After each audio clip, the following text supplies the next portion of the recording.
Hey you, let's chat about mindful moments and how we can show up on purpose in our homeschools. Because I love Charlotte Mason's idea about we are creating an atmosphere and education is an atmosphere, but sometimes the education in the atmosphere ain't good. Because as they say, more is caught than taught. And that's also a useful concept for the good things and a not so useful thing for the bad things. And the reality is more is caught than taught, and our atmosphere teaches them a lot. And primarily the atmosphere starts with us. So how do you want to show up in your homeschool? Have you thought about it? For sure, we have to start by accepting the mess of who we really are. So I'm here because I've done the work and continue to do this work. And I know that you're here willing to do the work, to accept the mess that is you. And in our children, we get these little mini mirrors that reflect back to us all the stuff that we need to learn if we so choose to take on that mission. And that mission is possible, but it is a lot of work. And first we have to accept the mess of the reality of what's ever going on in here and here. And you want to find out more what that mess is? No, you don't. I feel ya. Except that when we pretend that there is no mess, the mess becomes a mountain mess. We have to see that when we're triggered by our kids, whether that means that we're frustrated that it's taking them an hour to get their shoes on before we go into extracurricular that was actually intended for them, or we're frustrated because one kid is fighting with another child, or in my experience, and I'll be vulnerable with you, it's one that I've experienced across the spectrum of parenting, and I realize how minute and silly it is, but it's real. Tell me if this is your scenario or not. When someone breaks something, is it in just my household that things are constantly getting broken? Because I didn't expect that much or that many things would get broken. So reality check. Stuff gets broken. They're kids. Who else is going to break the stuff? Yeah, me sometimes. But when they break stuff, it's a trigger for me. And I'm going to talk about that in our discussion about mindful moments today. Because A, that's not pretty, but B, I keep experiencing that. I have had that experience on repeat. We all have internal challenges that we address with our kids on repeat. It could be frustration or annoyance or impatience, or you fill in the blank. Whatever internal challenge you experience might be unique to you, but it is not unique to humanity. We experience them in a unique scenario called homeschool. It might be you sitting beside your child while you're trying to teach them something and you think, surely you can do this. I know you can do this. I saw you do this 2 days ago. What's the problem? Every time we have an uncomfortable emotion, whether it is that frustration or impatience or sadness or disappointment or all the uncomfortable feelings across the human spectrum, we can do something about them. We can determine to have a growth mindset. We can determine to do something and have a plan for that internal challenge. So what can we do? Well, that's why we're talking today, because I'm going to chat about mindful moments. Mindful moments that really are a time and space in your day to help you question your own internal reactions to things. Okay, so here is where I got this idea. From Dr. Amen's Change Your Brain, Change Your Life, probably about 10 to 15 years ago. And I've written a lot about it in my book, Homeschool Mom Self-Care, Nurturing the Nurturer. It's the base idea, one of the most important aspects of my fall Homeschool Mama retreat that's coming up. And it for sure is the key for me to figure out how to address the internal things that I've got going on. Because it really does influence my level of challenge internally. It influences my family's lives, obviously. But we can do something about it. What can we do? Here's what I suggest. If you are not already, if you haven't already got a plan of attack for the internal challenges that you have, then this is something that you could do as a practical tool. Inside your phone or a traditional alarm clock if you don't have a phone, put an alarm at the time of day that you often are most challenged. That could be the supper hour. That could be in the morning. It could be any time of day that you classically have a challenge. And if you don't know when that time of day is, I recommend taking a week to journal all of your uncomfortable emotions, or just even a couple of days, and write the scenario that is actually triggering you and put a tally mark beside that scenario. See how many times it repeats during that week, and then you can choose just one situation that is often triggering you, write it down, and then decide to work on that particular situation. So you've got an idea in your mind? Let's just go with the first thing that came to your mind. Whatever that is, whenever that is most frequently experienced, that's the time in the day that you are going to set your alarm clock, and it is going to ding for you.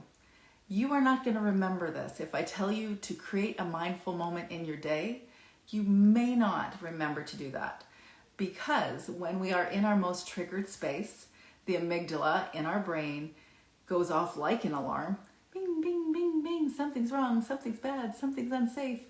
Very intense feelings related to that you're so into the intense feeling. This part of your brain is not thinking clearly, and you are not going to be intentional and think through your thoughts at that time. You're just instinctively going to be reactive and react the way that you've already practiced reacting to that scenario all the other times that you've practiced. And I'm guessing you've had a few times to practice that. So your goal is to create an actual alarm outside of your brain in your alarm. And when that alarm goes off, this is what you can do. We're going to start by feeling how you're feeling. What do you feel inside your hands? How does it feel inside your stomach? How does it feel inside your heart? Are you breathing quickly, shallowly, slow and long? What do you smell? Do you taste something? What do you hear? That right there is a grounding technique that just helps you to come inside your body to feel what's going on in your body. And then the next thing you can do is breathe. When people first introduced this idea to me, I just thought, breathing, like I'm breathing. It's good. I think it's an autonomic nervous system thing that keeps going until I'm no longer breathing, and then I'm not in charge of that. So what's the thing? I'm supposed to breathe? Okay, so if we intentionally breathe in a certain way, it will flow or slow down all of our physiological systems. It's like putting our foot on a brake. It will slow things down in our bodies. Dr. Caroline Leaf suggests that we do that 10 times, go through the process of doing these breathing exercises 10 times. So I'll take you through a very simple breathing exercise that you can include. Here's what I would do. I would breathe in for about 7 counts, hold it for about 4 or 5 counts, and then exhale it in about 5 counts, and do that 10 times. I'll do it once with you.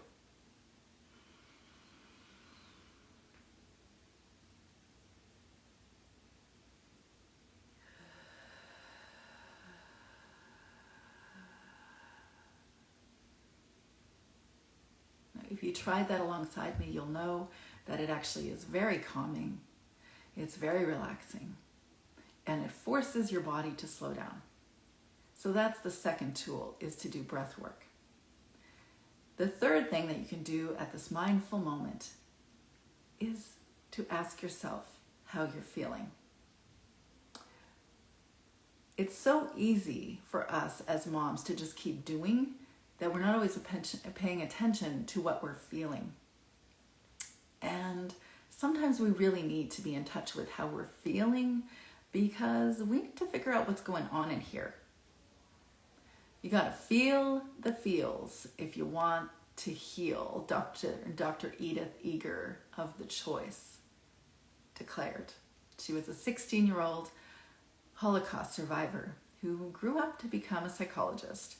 So you got to feel to heal, she says. So we're going to say, how am I feeling? Sometimes I think it's valuable to do this in front of a mirror. Super weird, I know. But if you stand in front of a mirror and treat yourself like you are your own friend and say, how are you feeling?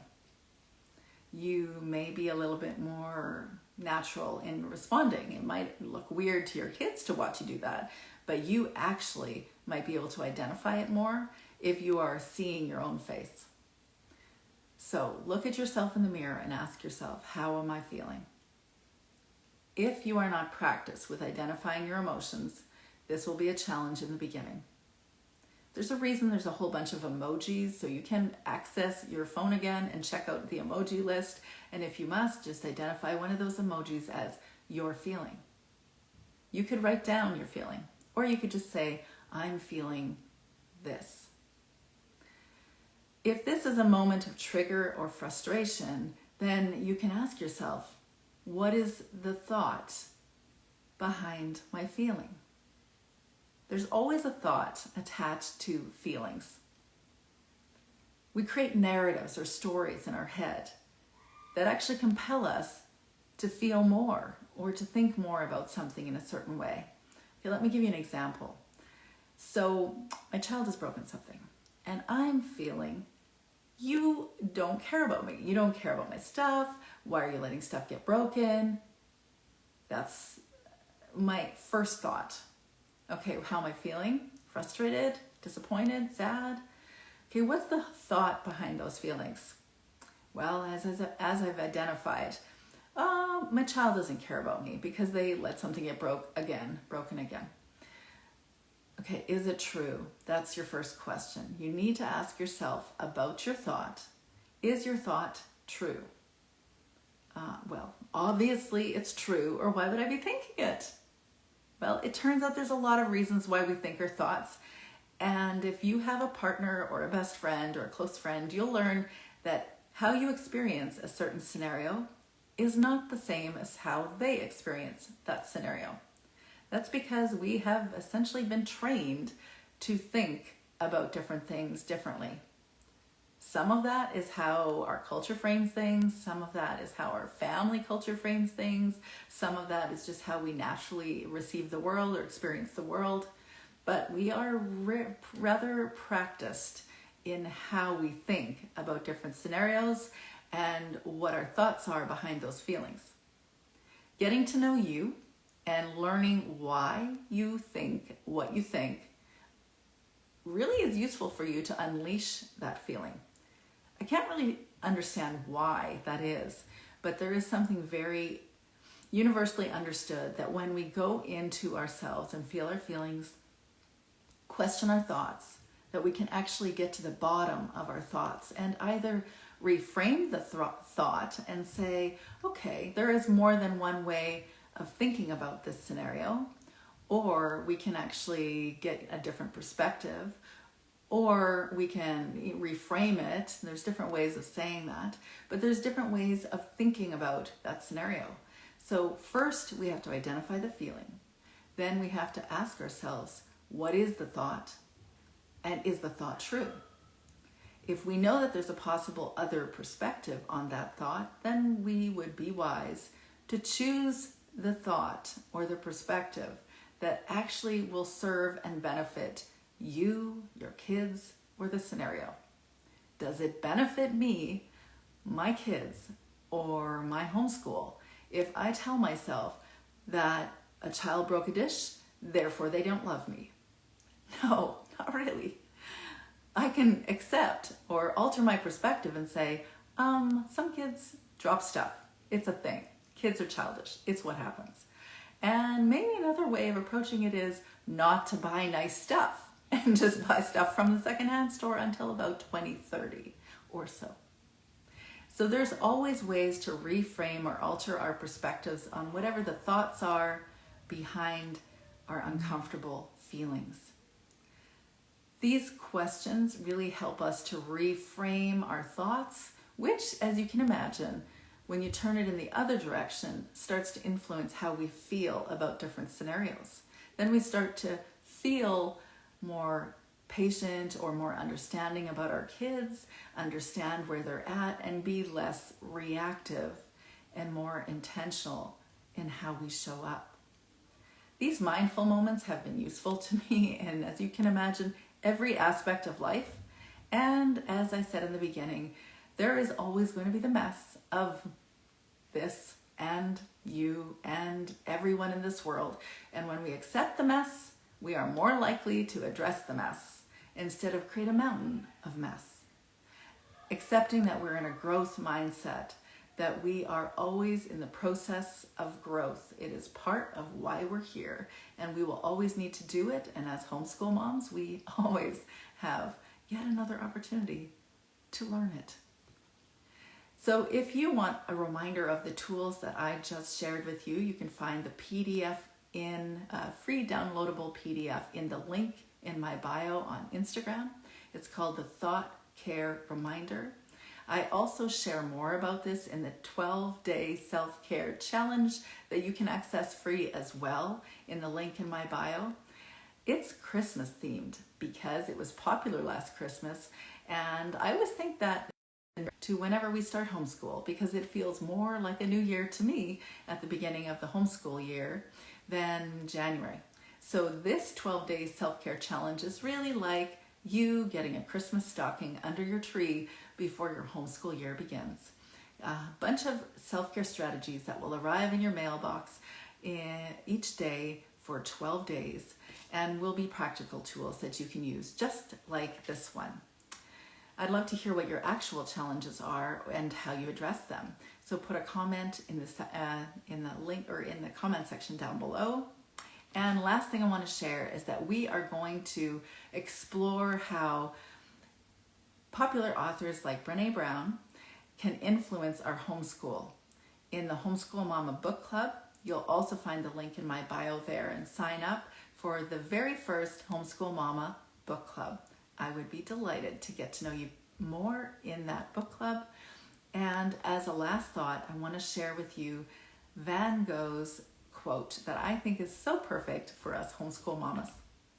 Great things are done by a series of small things brought together. And that really is our homeschool life. A bunch of small things that we accomplish over the course of a very long time. So if you've got any thoughts or comments, put them in the comment section down below. And I look forward to hearing from you more. Talk to you soon.